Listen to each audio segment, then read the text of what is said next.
Hi, this is a short video to show you what to do in the event that the head comes off of the wand for your vacuum. There are 4 pieces involved in the assembly of the vacuum.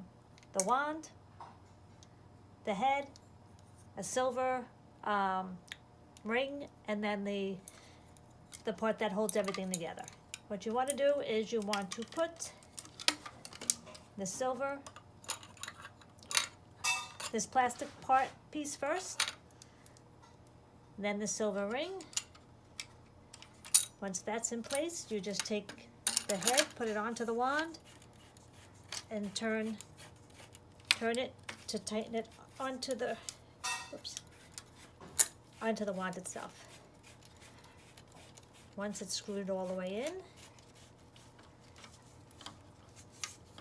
then your head will stay on the wand itself. And that's how you assemble it.